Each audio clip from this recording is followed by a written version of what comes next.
As you can see behind me are some containers right around the Tema enclave. We got here thinking that these are some of the containers that were missing at the port. But according to Osman Al Hassan, he is saying that after looking through all these, he says none of them are the containers that are missing. But in fact, he would have to check the numbers and come back to cross-check. But then they are still moving to other places to unravel and get to find these missing containers. They've spotted some, as we reported earlier. We've been to 3 different warehouses where we saw the missing ECG wires being transformed into or some into aluminium poles. But moving from here, they're still moving to other places that they've gotten intel on these missing containers. Some they found that the containers are there, but then there are no items inside. Some they found the items and they can't find the containers.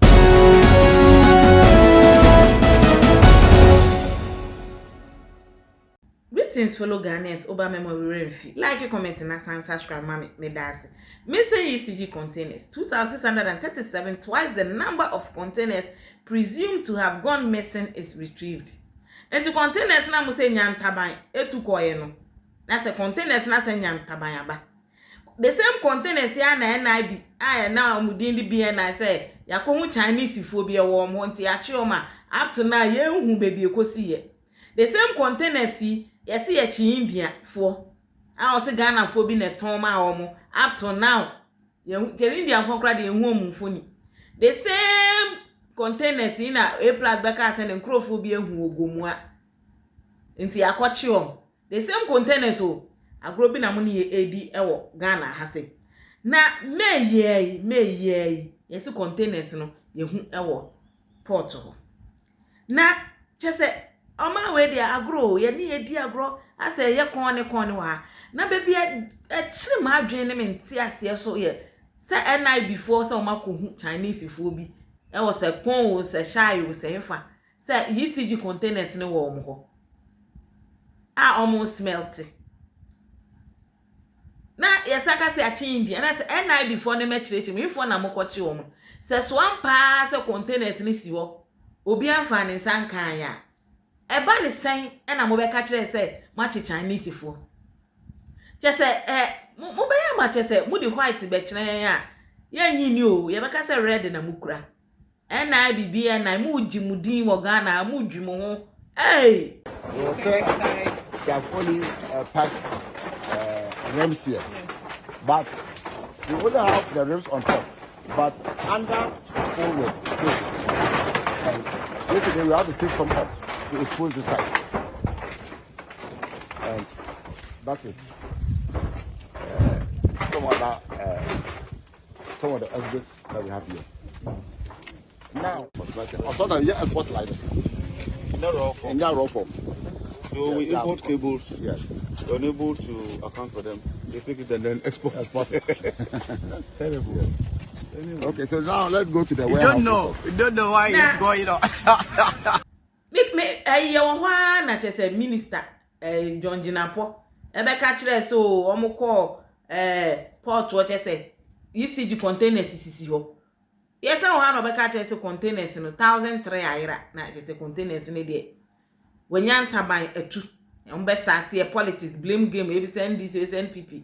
Maybe say, after no markings in the movie, you're betting not to just say in some of the baby keke. ECG, I had the privilege of chairing the board in July. Because I'm a businessman, the first question I ask myself is that how can ECG award a contract? And when the contract is awarded, all the person does is deliver at the port, present bill of lading, and request for payment. I said, with the greatest respect, I don't want to use a word. This is Parliament. I was shattered. I said, how? And ECG would have to pay. So I realized that ECG was paying a lot of bills when they have not even had access to the goods. And when you ask them, I asked the procurement manager, director of procurement, a question. I said, why did he say, oh, chairman, this is the practice since. You don't know. Na fe de ekoda nyane ya mo se asan aba. Na udwe hu anu edem pa, anu edem pa. Anu say Mama kan baby kitwa bi ewo graphic online or say 860 of the containers were found at Meridian Port Services, 1,237 at GPHA terminals, while 272 were evacuated by national security personnel. National security, moya mamuwa yuhu. He added that 194 were located at Amaris terminal, while 20 were retrieved at Atlas manufacturing terminal. Now I say ECG containers that muchiche muno nyesa. More spread it. As when you spread out there bread muno. Well, mo kai planter. As when you plant out there spread the bread muno. More spread it ECG containers na. And one someone die down wanaka makwa akotonton anasa de. Mu ehu organa ha o. Enti sesi ano ne akwa akodu no. Omuso omu ba be investigation sesi ayi John Jinapo say Mr. Jinapo expressed concern about the situation and assured the public that it will be investigated. Investigation baby. Baby esi na ensi. Samusima who containers na asembie no one mamu ba kan ye beji modi bi mu. Yenji mundi. Na se wo energy minister koka se containers nyina miama kokan ho pepepe. Later ba 1,003 ayira no. Na se na utu nwe ye no wan kokan osuma obi. Na nipa no kwa na ni ha. Na no de report ni bro no wan hwehwem na aba begina parliament. Ebe twa ntro kire Ghana fo meboa. Enti sa containers no ana se mo de kwahyehyɛ baabi. Na fe ye de nyina be ebe si one place a ebe ha adwinti mu chiche mu. Na later yakase ye hu. Na bi mudin dada bi na. Mo hwe ni ye Ghana ha because me nwanwa se muti na bi ti ga se ye di anim. Akwa Chinese phone so na yentro.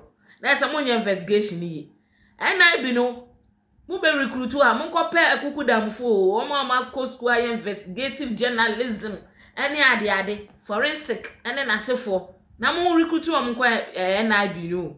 Na mo kɔ na mo kɔ se obi a keke we ya me wo faase nti yemfa ne nhye na bi we ya mi nua bi ba we ya me yiri nua so akɔ school so onko school da so ye kobolo so onye kobolo na mo de na ba be shim at the end of the day no na yehu adwuma bi a omote ho a omo edi mu be we ye Ghana ha o yo me da mase